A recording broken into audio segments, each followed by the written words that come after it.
Hello, Scorpio, Sun, Moon, Rising, and Venus signs. Kamusta kayo? Sana po nasa mabuti kayong kalagayan. Welcome back po sa Star Tarot. Kung bago kayo rito, welcome din kayo. Thank you for your support. I truly appreciate it. God bless you all, Scorpio. Pauna mensahe po ninyo ay teapot. Ayan. So, deep friendship with someone of the same sex. Ayan. So, napakaganda kasi maybe you are developing a deeper friendship with someone. Sa ngayon, maaring mas more than kaibigan pa yung pagtuturingan ninyo. Baka parang kamag-anak, magkapatid, yung gano'n, ano? So, this is good kasi mas malalim na ngayon ang samahan ninyo ng isang kaibigan. Parang magkapamilya na siguro kayo. So, we have man, dealing sa relationship with a man. Ayan. So, this person, pwedeng ito, no? Baka kayo ay lalaki, Scorpio, kung nagre-resonate ang mensaheng ito, no? Because this man could be that someone na you are going to develop that deep friendship, no, with him. So siguro kayo to, no. Maaari din na yung dealings ng iba naman sa inyo, no, na hindi nagre-resonate sa ganon.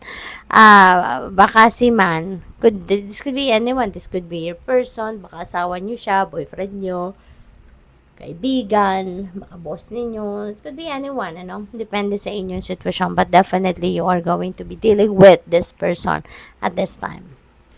We have hard work ahead, ayan, so maraming trabaho, no, maaaring naghihintay sa inyo in the near future, no, baka bago kayong pasok, no, sa isang bagong trabaho at kaya kailangan ninyo na mag-extra effort, hindi ba? Kasi nga, kung bago talagang mangangapa ka pa, mag-a-adjust ka pa. So, there's a lot of work to do for you. A lot of adjustment. We have mountain road. You are on the road to success. Diba? Napakaganda. Kasi patungo na kayo sa pagtatagumpay. No? You are on the road to success dito. Kaya, keep it up. Kung ano yung effort na ginagawa ninyo sa ngayon, anong effort na binibigay ninyo sa kung ano man ang pinagkakaabalahan ninyo ngayon. So, keep it up kasi patungo na kayo sa inyong pagtatagumpay. No? Malapit na kayo sa sa tugatog ng tagumpay. We have arrow, you are on the right path regarding some aspect of your life. Okay? So, baka nagdadasal kayo for confirmation or baka nagdadasal kayo for a sign, no, kung tama nga ba ang desisyon niyo, kung tama nga ba yung path na dinadaanan ninyo sa ngayon or tama yung desisyon ninyong magsimula ng something sa ngayon. So, ayan ang maaring sagot sa inyo. You are on the right path. Kaya wala kayong dapat na ipag-alala. We have older man, dealings or relationship with an older man, Scorpio. So, this could be anyone. Baka grad pa ninyo to. Baka dad ninyo.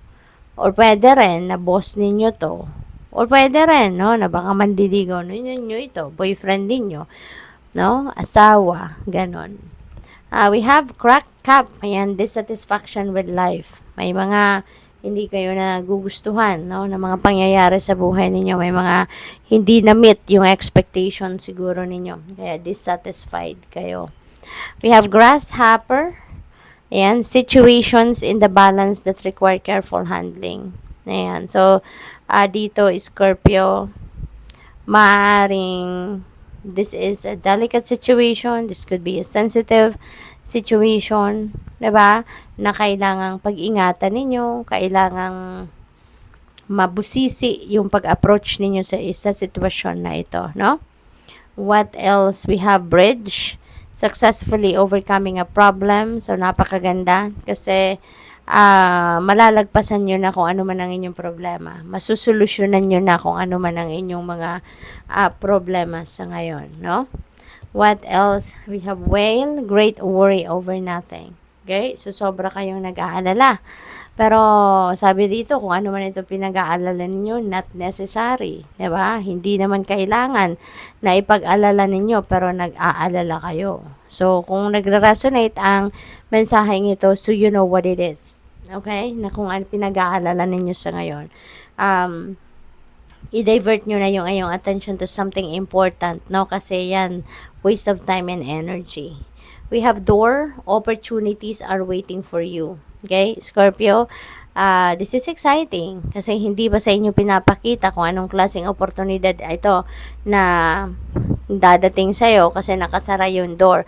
So, anything is possible. But ang maganda rito, kasi hindi lang ito isa, kundi marami ang naghihintay na oportunidad dito para sa inyo. So, good luck. What else? We have happiness. Wow, magiging masayang-masaya kayo. So, maaaring yung opportunities na to, isa yung dahilan na magpapasaya sa inyo. Pwedeng yung success, yun, no? Yung success dito din sa pag-solve, no, sa inyong problema. That is also one thing, no, na magpapasaya sa inyo. We have vulture. There is depression, anxiety, worry that someone is against you. Okay? So, ito. May kalungkutan, may anxiety, may pag-aalala na mararamdaman ng iba sa inyo. No? Pero, i-try nyong i-transmute, no, yung energy na yan, Scorpio. Because, hindi yan makakatulong sa inyo in any way. Bagos, it will just attract more of it. It will just attract more negative energies, no, towards you. What else? We have staff. You will be taken care of in difficult times. Kaya wag kayong mag-alala. Okay? You have nothing to worry about. You have nothing to fear. Kasi you will be taken care of. Lalo-lalo na sa mga mahihirap na sitwasyong pinagdadaanan ninyo. Okay? So, tignan natin kung ano ang final message ni Scorpio.